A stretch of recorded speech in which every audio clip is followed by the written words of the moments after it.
And I'm getting used to this vanilla flavored almond milk, which I'm not really supposed to be doing vanilla, but that was an accident, but shh, don't tell anybody, okay? I'm gonna drink it, but next time I'm gonna get it without the vanilla. But in case you're wondering, it's actually really good, and it offers a really good sweetness to it. But the reason why I'm here today is not to share a good bowl of cereal with you guys. My point of being here today is to discuss 3 different recipes that I discovered on Pinterest to help with my food elimination diet. Honey Nut Cheerios, gluten-free, first ingredient, whole grain oats, naturally flavored, made with real honey, can help lower cholesterol as a part of a heart-healthy diet. And although I do believe that this is true, I grew up eating Cheerios and I really love them, but it's not something that I want to eat every day. So I searched around Pinterest and I found 3 recipes that I thought I would share with you guys today. If you haven't watched the 2 videos that I did on taking the food sensitivity test, I did the comprehensive test, you might be interested in going to watch those first. But basically, I'm on an elimination diet and I'm trying to figure out what is causing my digestional symptoms. Sorry, I can't say that word properly. I'm trying to figure out what's causing my rosacea flare-ups, and I'm trying to figure out what's causing my bloating and just overall wellness. If weight loss does happen in this process, then I'll be happy with that, but I'm not really looking to lose weight at this time. I'm more focusing on my health.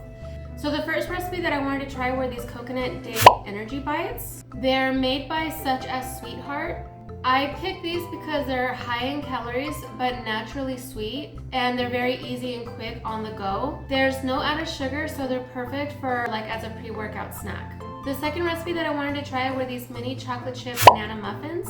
They're gluten-free and they're made by Amy's Healthy Baking. I did have to tweak this recipe a little, so instead of cashew milk, I used almond milk, and I also used imitation vanilla. But they are gluten-free, they're dairy-free, and they're egg-free. They are absolutely perfect for breakfast. The last recipe that I tried was these gluten-free granola bars, and they're made by Mama Knows Gluten Free.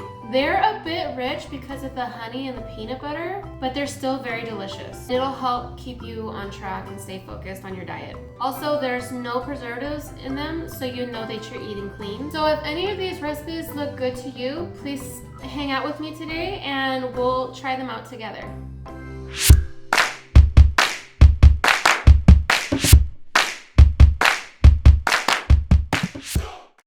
So when I saw this recipe, I thought, oh man, this is gonna be perfect. And you guys, I love dates because to me, they're like candy. If you ever like look at a date, see how these dates are like so glossy? And when you bite into them, they're very chewy. I'm gonna get my water hot. I'm gonna pour these in here and I'm gonna get them soaking. Okay, so this is what your dates are gonna look like when they're soaked for 10 minutes. You need to reserve some of the water and then put them in the food processor and pulse them until it turns into a paste.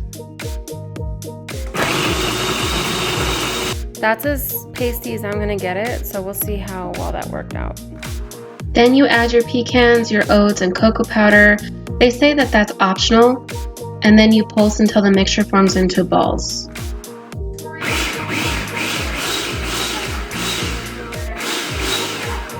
And this is how it looks now that I've pulsed it. It didn't form any balls, but I think that I can form it into balls this way. We'll see what happens. Okay, so this is about how much that you have. It's only about maybe a cup worth. It says to roll into balls and dip them into shredded coconut. And then you want to chill them until they harden in the refrigerator, which should take about 20 minutes. You can finely chop your coconut or find coconut that's already finely shredded, but I don't mind the coconut shredded this way. I think that it adds texture to it.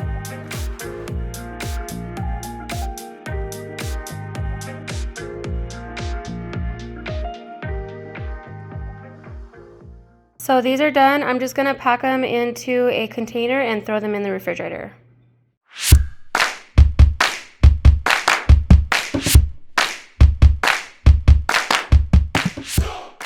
Okay, so the next thing that I'm gonna make are these chocolate chip banana mini muffins, but I'm just gonna do regular muffins because I don't have a mini muffin pan. So yeah, let's see how these come out. I used the Bob's Red Mill 1-to-1 gluten-free flour. I made sure to buy a flour that had the xanthan gum in it, otherwise this recipe will not turn out right. I also used 1 tablespoon of regular sugar because I don't prefer using synthetic sugar. This recipe also says to sift all of your dry ingredients, but I didn't do that and it still turned out good. You need to melt down the coconut oil, but I'm sure this recipe will be okay if you use regular oil or even melted butter.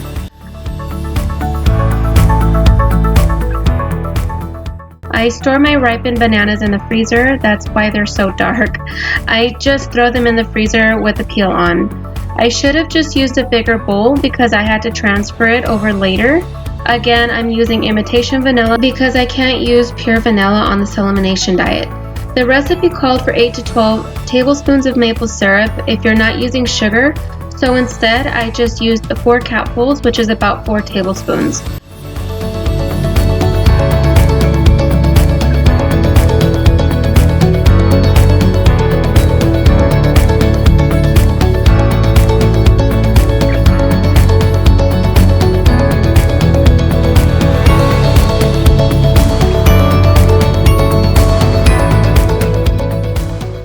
There's many ways to tweak this recipe to accommodate your dietary needs, but I suggest that you read her blog and figure out what works best for you. So check out the description box for the link to her Pinterest recipe. I'm even thinking about swapping dried fruit like blueberries or chopped pecans instead of the chocolate chips. I'm not going to use liners for my cupcake pan because I don't want them to stick to the liners. So instead I'm just going to grease the cavities of the cupcake pan instead. I thought that I was going to be the only one who would actually eat these muffins, but to my surprise, my husband ate one and he really liked them and even requested that I make these again. My sister even asked me to send her some. So just keep in mind that gluten-free doesn't have to be gross, so just try to be open to trying new things.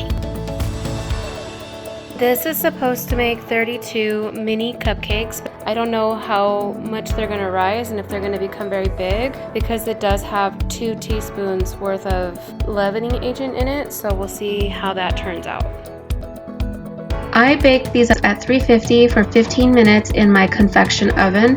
They may need a little longer in a regular oven, so make sure that you keep a close eye on them.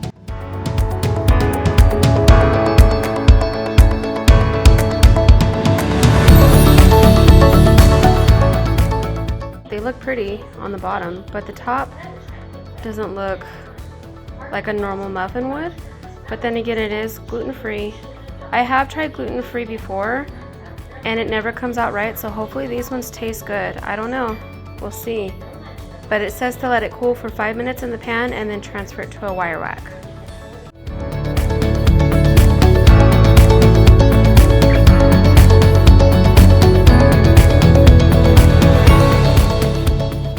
They smell like banana bread. It did say when you go to eat these to reheat them in the microwave so that the chocolate is melty. So let's see. Okay, so it's cooked all the way through. Let's taste it. Let me try that one more time. That is not bad. They definitely don't have the texture of a regular muffin. They're not bad. They're soft. They're kind of spongy. They're a little thicker. They're not as fluffy as a regular cupcake or a muffin would be. And they have a bit of a grainy aftertaste. I'm sure that once you get familiar with the taste and you eat it regularly, it won't be so bad. You know, you'll get used to the taste. I'm eating it fresh right out of the oven. I don't know how it's gonna taste when it's cooled down and maybe even a couple of days later. It has a good butteriness to it from the coconut oil. So it's really not bad. I think that I could get used to eating these. I think that what I'm gonna do is I'm gonna individually wrap them in some saran wrap and then I'm gonna freeze them and just pull them out as I eat them. That way they stay somewhat fresh. I would say give it a try. And you let me know what you think.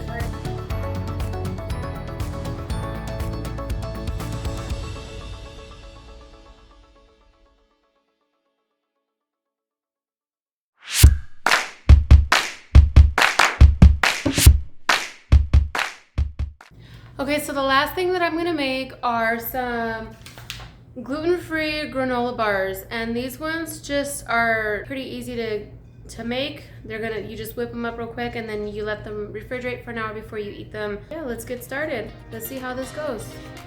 The texture of these granola bars are super soft, and even when they're refrigerated, they really don't hold straight up. So next time, I think I'll definitely reduce the honey to a 1/3 cup and maybe even just use 3/4 cup of peanut butter. But what I like about them is that the granola bars only have 6 ingredients in them, and I think you could even omit the chocolate chips. They're not really that necessary.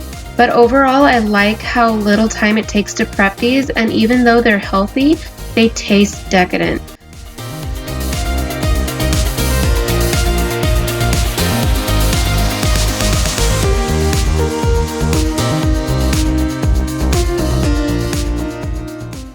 I've paired this bar with a banana to cut the richness, but I'm even thinking about turning these into clusters and using them as granola topping in a dairy-free yogurt.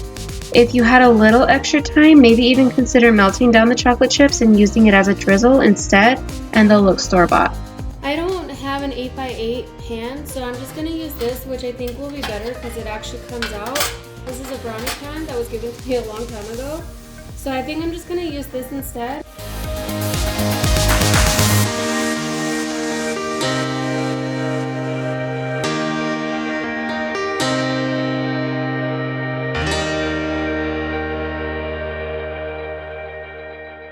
Okay, so while we're waiting for our granola bars to firm up, let's take a look at our date rolls. They look delicious, and they're actually kind of firm now.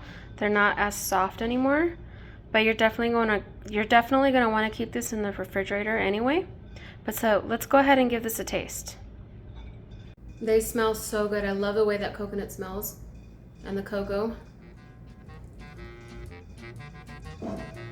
Mmm. Bro. Be careful with these. These are so good. You wanna try it? You like it? Good, huh? These are dangerous. If you really like these, you'll eat these up. Mmm.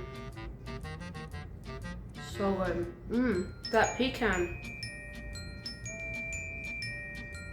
The pecans add like extra texture to it. The natural sweetness from the dates. The coconut adds a little extra texture to it. Man, this is so good. I'm definitely gonna be making these again. My granola bars have been chilling in the fridge for about an hour, a little over an hour, so I'm gonna go ahead and take them out. The cool thing about this pan is that it just pops right out, and I can cut these into little bars.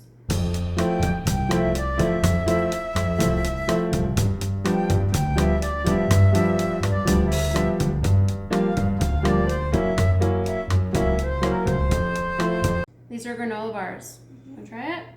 Here. You like it? What can you taste?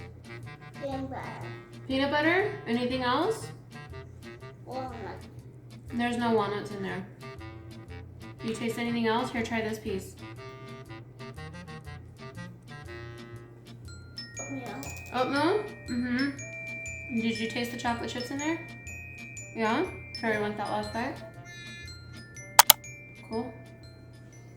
So again, these are gluten-free. It says that you could store them in the refrigerator for up to a week, or you could freeze them. I'm gonna do the same thing that I'm doing to my muffins, and I'm just gonna individually wrap these, and I'm gonna throw them into the freezer and take them out as I want them. This made 10 bars, but it said that, wait, 2, 4, 6, no, it made 12 bars. Yeah, that's about how many they said that theirs is too, that they make 12. So I guess I did them right. They look good, they taste good, they're very soft, peanut buttery, and you can definitely taste that honey. I really like them. I think they're good, and considering that they're gluten-free, they're healthy, and they're homemade, and you know that there's nothing in there like preservatives and stuff like that in there.